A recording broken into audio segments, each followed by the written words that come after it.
सकते हैं कि यहाँ पे फायरफॉक्स अवेलेबल है। फायरफॉक्स एक और ओपन सोर्स टूल है, बेसिकली एक ब्राउज़र है, आप लोग जानते ही होंगे इसके बारे में। और यहाँ पे फाइल एक्सप्लोरर भी है जो आप खोल के चेक कर सकते हैं कि क्या कैसे किधर क्या हो रहा है। मेरा होम फोल्डर भी यहाँ पे है रिमी करके। और अगर आप देखें कि इसने बिल्कुल खोल दिया एक फाइल सिस्टम, बिल्कुल हमारे विंडोज सिस्टम की तरह, जैसे यहाँ पे पिक्चर्स हैं, music and downloads and desktop है, खूब सारी चीज़ें हैं यहाँ पे, है ना। तो इंटरेस्टिंग बात है कि लिनक्स आपका बिल्कुल ऑलमोस्ट विंडोज़ की तरह ही है यहाँ पे। जैसे कि उबुंटू तो आपका विंडोज़ की तरह ही है, आपका ग्राफिकल यूज़र इंटरफेस। तो यहाँ पे हम लोग क्या करेंगे, हम लोग एक्चुअली इसको क्लोज करेंगे और यहाँ पे हम लोग एक नया टर्मिनल खोलेंगे। तो ये जो टर्मिनल हम लोग खोलेंगे ये हो जाएगा आपका कमांड लाइन इंटरफेस, जो बैश टर्मिनल है बेसिकली। तो हम लोग बेसिकली यहाँ पे एक बैश टर्मिनल खोल रहे हैं। अब हम लोग टर्मिनल इससे खोल रहे हैं क्योंकि मैं आप लोगों को दिखाना चाहता हूँ कि आप क्या क्या कर सकते हैं टर्मिनल कमांड लाइन्स के साथ। तो वो है मेरा एंड गोल यहाँ पे। तो आप देख सकते हैं कि यहाँ पे सबसे पहले वो रेमी देगा, एट रेमी वर्चुअल बॉक्स। तो रेमी यहाँ पे मेरा यूज़र हो गया। तो ये है हमारा यूज़र और ये है हमारा बेसिकली सिस्टम का नाम, मशीन का नाम।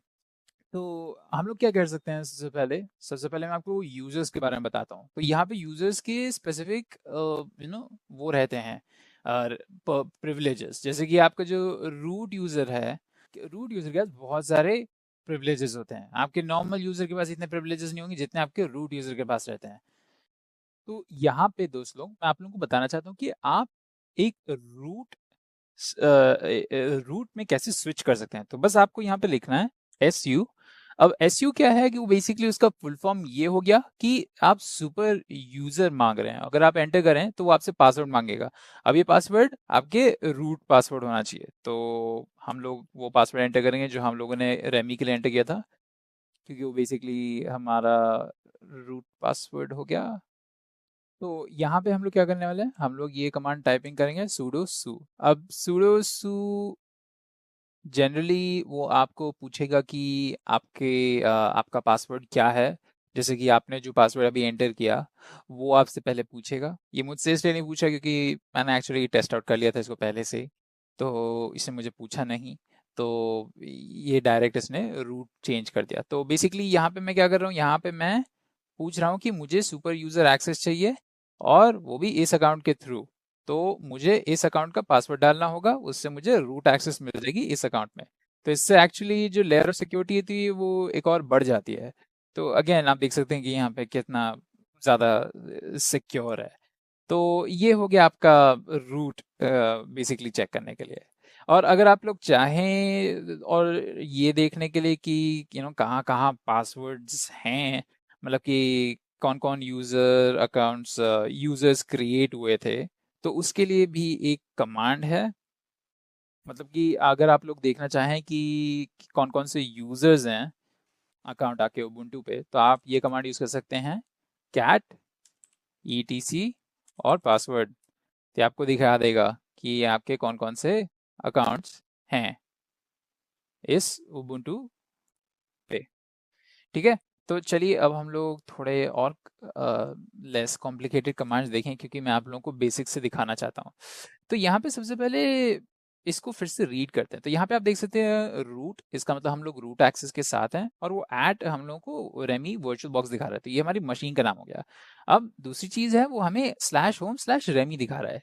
ये बेसिकली हमारी डायरेक्टरी है। अब डायरेक्टरी यहाँ पे क्या हो गया, तो डायरेक्टरी बेसिकली आपकी फोल्डर लोकेशन हो गई।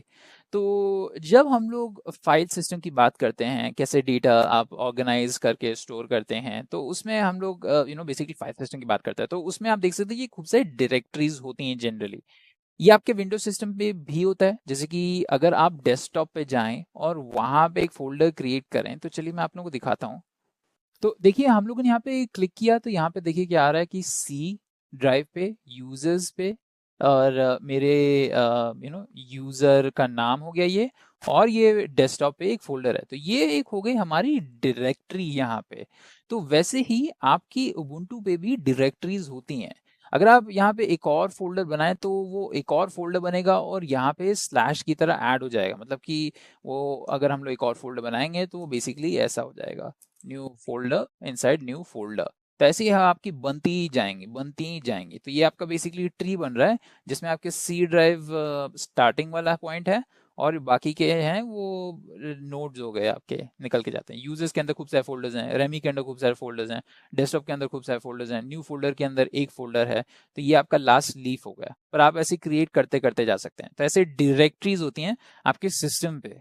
वैसे ही आपके उबुंटू पे भी आप देख सकते हैं, यहाँ पे एक डायरेक्टरी बनी हुई है। अब आप कैसे चेक करेंगे कि आप कौन सी डायरेक्टरी पे हैं? वो आप यहाँ देख के कर सकते हैं कि आप कौन सी डायरेक्टरी पे हैं, पर वो आपको हमेशा पूरा डायरेक्टरी एड्रेस नहीं देता है। तो आप क्या कर सकते हैं, यहाँ पे pwd टाइप करें। जो pwd कमांड होता है वो बेसिकली आपकी पूरी की पूरी डायरेक्टरी को लिस्ट कर देता है। अगर मैं एंटर दबाऊं यहाँ पे, तो दिखा देता है कि मेरी जो करंट डायरेक्टरी है वो है /home/remi। ठीक है, तो ये मेरी डायरेक्टरी दिखाता है। और अगर मान लीजिए कि हम लोग एक और दूसरे फ़ोल्डर में जाएँगे, तो उसको दिखाने के लिए मैं आप लोगों को जल्दी से दिखाता हूँ। एलएस कमांड, तो जो एलएस कमांड होता है, ये बेसिकली आपके कोई भी डायरेक्टरी के अंदर जितने भी आइटम्स हैं उसको लिस्ट करता है। तो वो एलएस मान लीजिए लिस्ट करके है।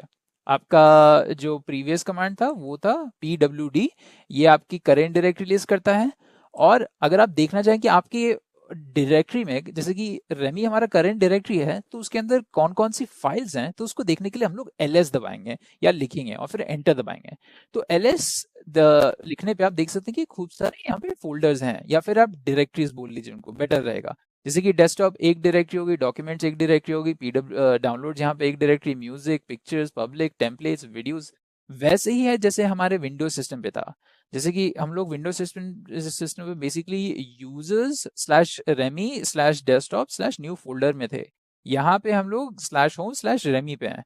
तो हम लोग यहाँ डेस्कटॉप के अंदर जा सकते हैं। अब आप कोई भी किसी भी उसके अंदर कैसे जाएंगे, किसी भी डायरेक्टरी के अंदर, तो किसी भी डायरेक्टरी के अगर अंदर आपको जाना हो तो आप cd कमांड यूज कर सकते हैं। तो cd कमांड बेसिकली आपको अलाउ करता है एक डायरेक्टरी से दूसरी डायरेक्टरी में मूव करना। तो अगर आप डेस्कटॉप के अंदर जाना चाहते हैं तो cd लिखें और फिर डेस्कटॉप लिखें। और ये ध्यान रखिएगा, जब आप डेस्कटॉप लिख रहे हैं तो वो प्रॉपर डेस्कटॉप लिख रहे हैं, मतलब जो भी स्पेलिंग है, जो भी केस है यहाँ पे, जैसे कि यहाँ पे डी कैपिटल है तो यहाँ पे आपको डी कैपिटल रखना ही रखना होगा। और बाकी आप यहाँ पे डेस्कटॉप लिख लें। मैंने डेस्कटॉप लिखा, और आप देख सकते हैं मेरी जो करंट डायरेक्टरी है वो चेंज हो गई। तो अगर हम लोग pwd कमांड फिर से करें तो आप देख सकते हैं /home/remi/desktop।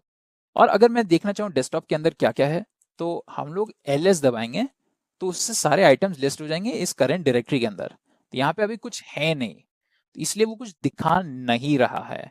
तो अगर आप लोग चाहें तो आप खुद की डायरेक्टरी बना सकते हैं। जैसे कि हम लोगों ने जब भी विंडोज में कोई नया फोल्डर बनाना चाहे या कोई नई डायरेक्टरी बनानी चाहिए, तो उसमें राइट क्लिक करके हम लोग एक नई डायरेक्टरी क्रिएट करते हैं ना। तो यहाँ पे हम लोग वो नहीं यूज करेंगे, हम लोग यहाँ पे कमांड लाइन यूज करेंगे। तो देखते हैं कि डायरेक्टरी बनाने का कमांड क्या है। एक काफी सिंपल सा कमांड है, mkdir करके। तो mkdir जो कमांड होता है वो बेसिकली हमें डायरेक्टरी बनाने में मदद करता है। तो वही हो गया mkdir, basically make directory command हो गया। तो mkdir लिखें और कोई भी नाम दें आपके फोल्डर को। जैसे कि मैं यहाँ पे लिखूंगा new_फोल्डर या फिर न्यू डायरेक्टरी। ये चलिए इसको थोड़ा और लेस कंफ्यूजिंग बनाया और सिर्फ न्यू लिखें और एंटर दबाऊंगा। तो जैसे ही मैंने mkdir न्यू किया, तो एक नया डायरेक्टरी क्रिएट हुई मेरे डेस्कटॉप के अंदर जिसका नाम है न्यू।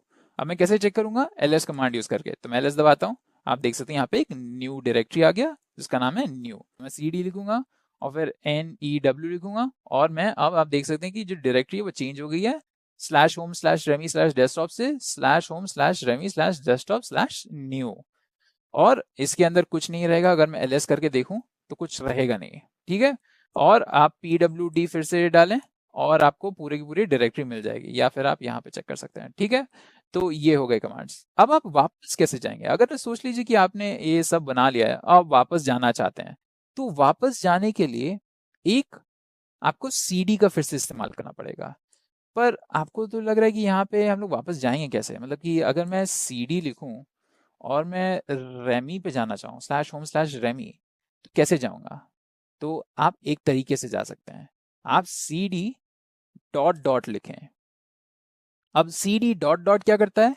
वो बेसिकली आपको प्रीवियस डायरेक्टरी में ले जाता है, जहाँ पे आप प्रीवियस डायरेक्टरी में ले जाते हैं। मतलब अगर आप न्यू में हैं, अगर आप डेस्कटॉप में जाना चाहें तो आप सी डी डॉट डॉट लिख सकते हैं। तो मैं सी डी डॉट डॉट लिखूंगा और मैं एक डायरेक्टरी पीछे आ जाऊंगा। यहाँ पे देखिए अब न्यू नहीं है, सिर्फ डेस्कटॉप है।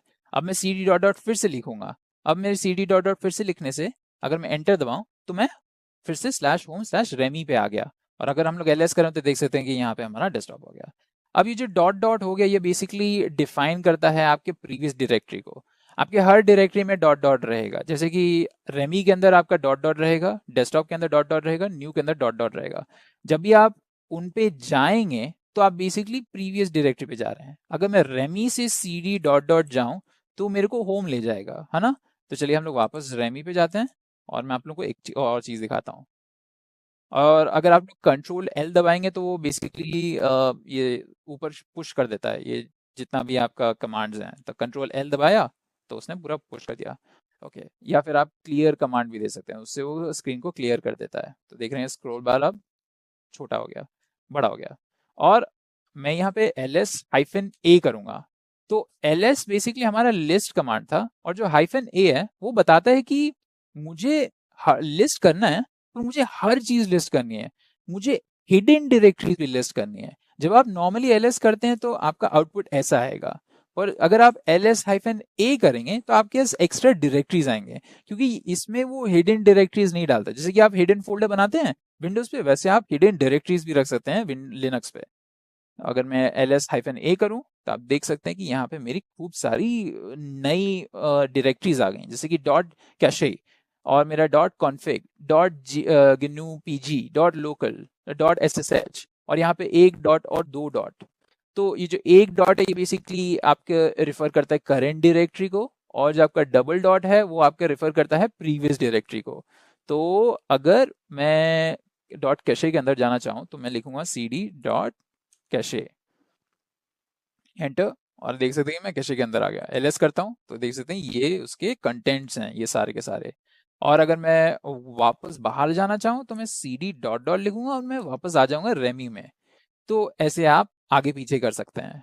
और अगर आप चाहें तो cd लिखें और डॉट स्लैश लिखें। तो डॉट स्लैश क्या डिफाइन करता है, वो बेसिकली करंट डायरेक्टरी को लेता है। डॉट आपका रिप्रेजेंट करता है करंट डायरेक्टरी, डबल डॉट आपका प्रीवियस डायरेक्टरी। तो cd डॉट लिखें, स्लैश लिखें, और कोई भी चीज का नाम दे दें। जैसे कि आप डेस्कटॉप पे जाना चाहें तो डेस्कटॉप लिखें और वो आपको डेस्कटॉप पे ले जाएगा।